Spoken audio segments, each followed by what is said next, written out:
Ma meilleure amie m'a fait croire qu'il fallait venir en pyjama et démaquillée à sa soirée. Sauf qu'en discutant avec une copine à nous, j'ai appris qu'elle m'avait menti et qu'en réalité le thème était Festival de Cannes. Donc j'ai décidé de ne rien lui dire et clairement d'y aller en bombe. Vraiment j'ai sorti le grand jeu, robe, talons, brushing, la totale. Mais sachant qu'elle m'avait menti pour le pyjama, dans le doute j'ai préféré quand même me préparer complètement avant d'y aller. J'avais qu'une envie là, c'était de me venger. J'avais tellement hâte de voir sa tête quand elle me découvrirait comme ça en ouvrant la porte. Et bah figurez-vous que j'ai bien fait.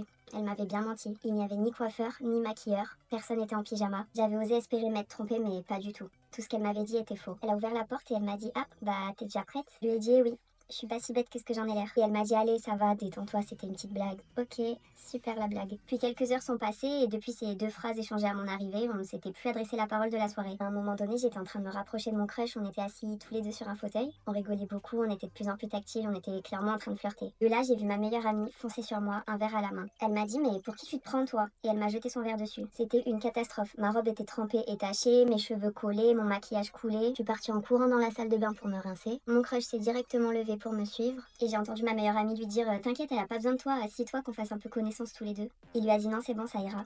Et il m'a rejoint.